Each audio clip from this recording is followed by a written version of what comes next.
What a relentless news cycle. The latest crazy 2020 thing to happen is that Helio Castroneves will race for Arrow McLaren SP at the doubleheader event at the Indianapolis Motor Speedway, the Harvest Grand Prix. Not only that, he is replacing Oliver Askew, who is the regular full-time driver rookie in the series for this year, but this time it is not an on-track performance issue, it's a medical issue. Askew is reported to have concussion-like symptoms, which in and of itself isn't necessarily a head-scratching thing. Things happen. However, these particular symptoms are being traced to this accident, which took place in August at the Indianapolis 500. And this raises several questions, because as we know, weeks and weeks have passed. 4 races at 2 different tracks, Gateway and Mid-Ohio. How were these symptoms not identified until now? Certainly, I think Oliver Askew deserves a lot of credit. A lot of lesser people may have powered through these sort of symptoms. He didn't. He got himself checked and discovered these concussion-like symptoms were able to be medically diagnosed as something that he could not drive a race car with. It's a weird situation, and it's the thing we need to talk about first. Now, it must be said that first things first, no, Arrow Electronics did not sponsor this video. I just want to give a shout out to Oliver Askew.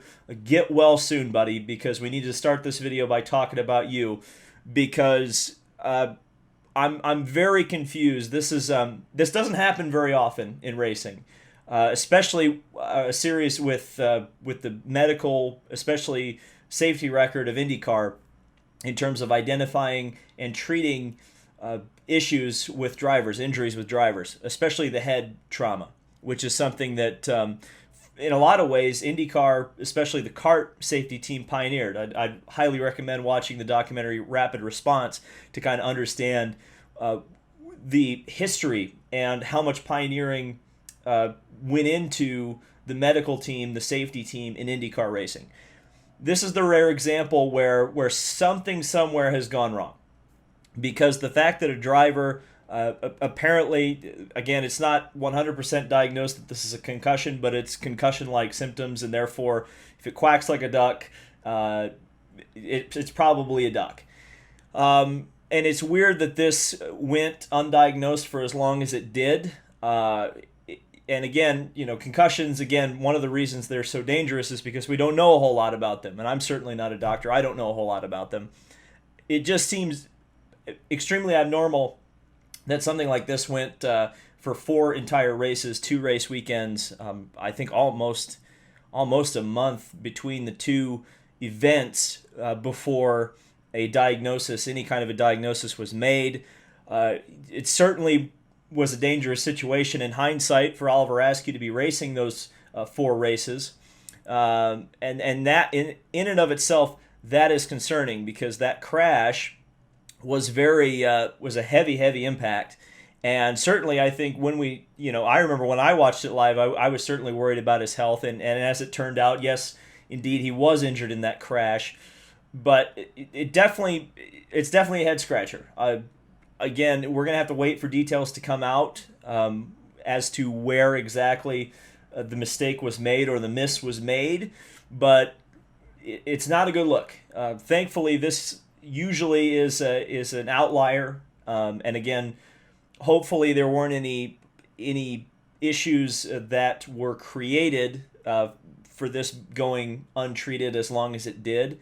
And again, I have to extend my best wishes to Oliver. Hope he gets better soon.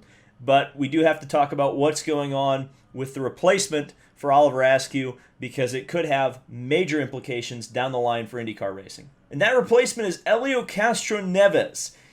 It's extremely interesting, and I'm kind of fascinated to see where the details end up kind of panning out here as we go forward. Because, as we knew, and I've even made a video about it already, Arrow McLaren SP is looking at adding the Alonso car for next year. We knew this year, pre-COVID, it was going to be a bit of an all-star car. Guys like Jenson Button, Alonso, and Jimmy Johnson were all linked to it at one point or another throughout the season. It didn't end up happening outside the Indy 500. Next year, it looks like they're going to recommit to that. And it would have, I don't know if it would have been very easy, but we've seen in situations where drivers are not medically well to go racing, sometimes teams will pull cars out of competition if the driver isn't ready to go. And more importantly, sometimes they don't have a replacement. They want to just make lemons out of lemonade and test a driver maybe you'd want to have in that car next year or a car next year.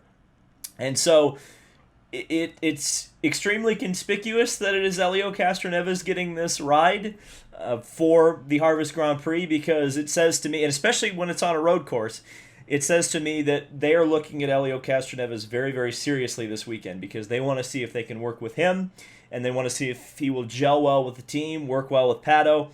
All of those things are going to be tested this weekend. And I wonder, was he first on the short list? Was he second? Was he third? That's the other interesting thing. Did they call Montoya? Did they call Sergio Perez? Though I doubt that was an option that was ever on the table. Who did they call before Helio? Or was Helio option number one? Certainly, Castroneves is motivated to get back to IndyCar racing. In fact, I talked about it just yesterday when we were talking about the Acura DPI program. It looks like a great option for Helio would be to go to Shank, because Shank, looking at a second car for the Indy 500, possibly more races, and then you add in that sports car program to fill out an entire schedule for Helio Castroneves, that would be a good option. Arrow McLaren SP would be a great option. These cars are, as we've seen with Award and Askew this year, they're capable of running up front.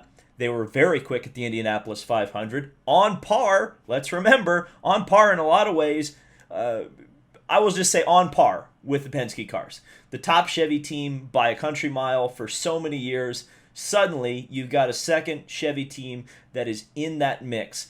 And so if Helio gets essentially farmed out to the other top Chevy team with Arrow McLaren SP, that is going to be an extremely strong program next year at the Indy 500. When you look at Askew's prowess on the ovals, you look at Pato O'Ward, the Rookie of the Year at the Indy 500, and looked very, very strong at the 500 this year. And then Helio reinvigorated with a new team with Arrow McLaren SP.